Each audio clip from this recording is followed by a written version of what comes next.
నీలా హరీష్, మా గుండు సంజయ్ ఇందిరమ్మ ఇల్లు అంటే ఏ ఇందిరాగాంధీ గారి మాత్రమే ఇల్లు అనుకుంటాడు. Integrated naval development in rural area and mandal municipal area in a mass అని తెలియదు వానికి. అంతెందుకు, మొన్న పార్లమెంట్లో స్పీకరు, వాళ్ళ స్పీకరే కదా ఆయన, బాండి సంజయ్ అంటే ఆయన టర్న్ వచ్చింది, మాట్లాడాలి కదా, పేపర్ కూడా ఉంది, పేపర్ పక్కనికి ఇచ్చి నువ్వు మాట్లాడని చెప్తున్నాడు.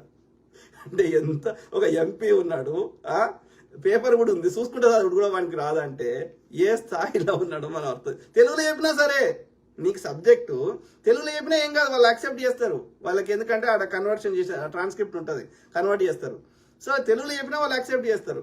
అంటే వానికి ఆ తెలుగులో కూడా విషయం తెలవాలి కదా, చెప్పాలంటే ఆ విషయం తెలవాలి కదా, తెలుగు అయినా సరే. అంటే ఎంత పరిజ్ఞానవంతుడో. ఇక నాకు తెలిసింది, అమిత్ షా చెప్పులు ఎత్తుమంటే ఎత్తుతా, లేదు మీ పిల్లలు ఏమైనా ఇంకేమైనా అడుగుమంటే అడుగుతా. ఆ స్థాయి వ్యక్తి. నాకు ఏదైనా పదవి సార్ అంతే, ఆ స్థాయి వ్యక్తి. ఆడు మన లీడర్ అని ఎవడని చెప్పుకుంటే అది మన దౌర్భాగ్యం. మనకి అంటే మన మన మన ఇజ్జత్ అంటే అదే మన యొక్క ఇజ్జత్ని మనమే తీసేసుకుంటున్నాం. సహజమిత్రుల నీలా హరీష్ ఏమంటున్నారు, హిట్లర్ యూదులని బూచిగా చూపించి నియంత పాలన చేశాడు. చివరికి స్టాలిన్ దెబ్బకు ఏం చేయాలో అర్థం కాక ఆత్మహత్య చేసుకుని చనిపోయాడు. కరెక్ట్. నరేంద్ర మోడీ కూడా హిందూ, ముస్లిం, క్రిస్టియన్ తప్ప పీకింది ఏమీ లేదు. నెక్స్ట్ ఏంటి? కరెక్ట్. ఏమి చేయలే, ఏమి చేస్తున్నాడు, అందరిని ఇబ్బంది పెడుతున్నాడు, హిందువులను కూడా ఇబ్బంది పెడుతున్నాడు.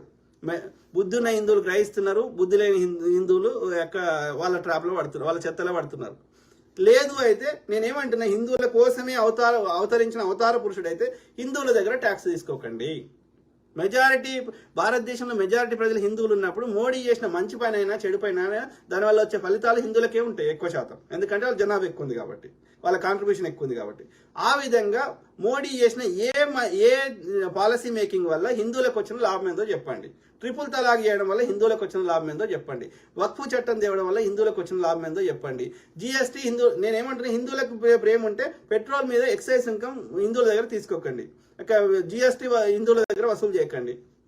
పోనీ మోడీ చేసిన పాలసీస్ వల్ల ఏది నోట్ల రద్దు చేస్తే ఎక్కువ నష్టం ఎవరికి జరిగింది, ఎక్కువ మంది చచ్చిపోయింది, హిందువులా, ముస్లింలా, క్రిస్టియన్సా, సిక్కులా చెప్పండి. రైతుల నల్ల చట్టాలు తెస్తే ఎక్కువ మందికి నష్టం జరిగింది ఎవరు? లఖీంపూర్లో ట్రాక్టర్ మీదికెళ్ళి ఎక్కిస్తే అలా చచ్చిపోయింది హిందువులా, ముస్లింలా, క్రిస్టియన్సా చెప్పండి. మోడీ అప్పులు చేయడం వల్ల ఆ అప్పుల భారం ఎవరి మీద పడుతుంది? హిందువులకా, ముస్లింలకా, క్రిస్టియన్స్కా? జనాభా ఎక్కువ ఎవరికి ఉంటే వాళ్ళ మీదనే ఎక్కువ పడుతుంది, మిగతా వాళ్ళకి నష్టం జరుగుతుంది. వాళ్ళకి ఫిజికల్ ఇబ్బంది పెడుతున్నారు, కానీ మిగతా విషయాల్లో కూడా అందరికి జరుగుతుంది నష్టం కదా.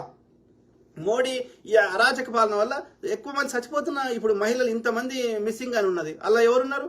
వేరే అన్య మతాల వారు ఉండొచ్చు, కానీ ఎక్కువ హిందువులకే కదా నష్టం జరుగుతుంది.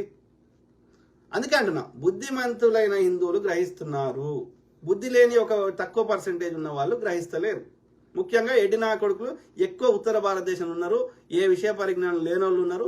దాంతోపాటు అక్కడ వాళ్ళ ఏమంటారు, ఈ అరాచకత్వ పాలన, ఈ ఆర్ఎస్ఎస్ లాంటి అరాచకత్వ పాలనతోటి అందరు బెదిరించి చంపేసి ఒక చైతన్యం లేకుండా వేసేసి ఆ యొక్క అడ్డదారులలో మోసం చేసి అడ్డదారులో ఉత్తర భారతదేశంలో కొన్ని ఒక 4-5 రాష్ట్రాలు వచ్చే ప్రయత్నం చేస్తున్నాడు. కానీ మిగతా west part of India, east part of India, north part of India, southern part of India ఎక్కడ లేదే బీజేపీ.